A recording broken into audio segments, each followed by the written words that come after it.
দেখতে দেখতে শেষ হয়ে গেছে আইপিএল এর 17তম আসর। টুর্নামেন্টের ইতিহাসে সম্ভাব্য সবচেয়ে সাদামাটা ফাইনাল হলো এবার। 2014 সালের পর প্রথম এবং নিজেদের ইতিহাসে তৃতীয়বারের মতো শিরোপা জয় করে নেয় কলকাতা নাইট রাইডার্স। টুর্নামেন্ট শেষ হওয়ার সাথে সাথে নিজেকে আরও একবার আলোচনায় আনলেন মুস্তাফিজুর রহমান।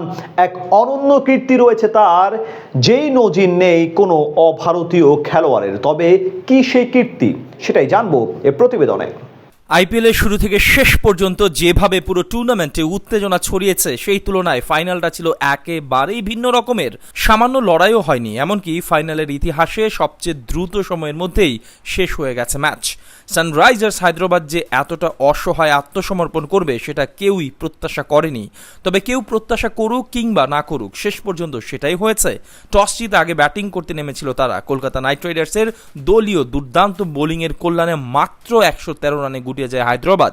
17 বছরের আইপিএলের ইতিহাসে ফাইনাল ম্যাচে এটাই সর্বনিম্ন স্কোর। লক্ষ্য তাড়া করতে নেমে বিপদ আসার সুযোগ দেয়নি কলকাতা। মাত্র 10.3 ওভারের মধ্যেই লক্ষ্য টপকে যায় 8 উইকেট হাতে রেখে, আর তাতে করে নিজেদের ইতিহাসে তৃতীয় শিরোপা নিশ্চিত করে এই দলটা।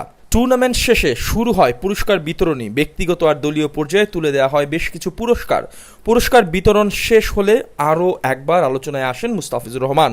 শুধু এবার নয়, গত কয়েক বছর ধরে আলোচনায় আসছেন কাটা মাস্টার। আইপিএলের 17তম আসরে emerging player of the year পুরস্কারটি জয় করে নিয়েছেন সানরাইজার্স হায়দ্রাবাদের খেলোয়াড় নীতিশ রেড্ডি। এবারের আসরে 13 ম্যাচে অংশ নিয়ে 303 রান করেছেন তিনি, যেখানে তার ব্যাটিং গড় ছিল প্রায় 34, স্ট্রাইক রেট প্রায় 143, অর্ধশতক হাঁকিয়েছিলেন 2টা, আর ব্যক্তিগত সর্বোচ্চ 76 রান। ভাবছেন এই পুরস্কারের সঙ্গে মুস্তাফিজের সম্পর্ক কি? 2016 সালে আইপিএলে শিরোপা জয় করেছিল সানরাইজার্স হায়দ্রাবাদ। সেবার দলকে শিরোপা এনে দিতে বড় ভূমিকা রেখেছিলেন মুস্তাফিজুর রহমান। কাটার মাস্টারে সেই ছিল প্রথম কোনো আইপিএল সিজন। নিজের প্রথম মৌসুমে এসে করেছিলেন বাজিমাত, হয়েছিলেন টুর্নামেন্টের সেরা emerging player of the year. সেই মৌসুমের 16 ম্যাচে 17 উইকেট শিকার করেছিলেন কাটার মাস্টার। সেবার প্রথম কোনো অভারতীয় খেলোয়াড় হিসেবে এই পুরস্কারটি নিজের করে নিয়েছিলেন মুস্তাফিজ। এরপরে আরও 8টি মৌসুম পেরিয়ে গেলেও এখনও পর্যন্ত কোনো অভারতীয় খেলোয়াড় হিসেবে এই পুরস্কারটি জয় করতে পারেনি কেউ।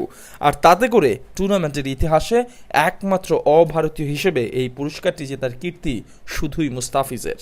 নিঃসন্দেহে এটা একটি বড় অর্জন কাটা মাস্টারের জন্য।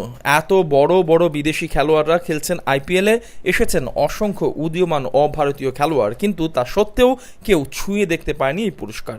এটাই বলে দেয় 2016-তে কতটা অবিশ্বাস্য ছিলেন মুস্তাফিজ। উল্লেখ্য, এই পুরস্কারের জন্য মনোনয়ন পেতে হলে একজন খেলোয়াড়কে 5টি টেস্ট, 20টি ওয়ানডে আর 25টি আইপিএল বা তারও কম ম্যাচে অংশ নিতে হবে। অবশ্য কেউ যদি একবার এই পুরস্কার জয় করে, তবে সে আর এটার যোগ্য থাকবে না।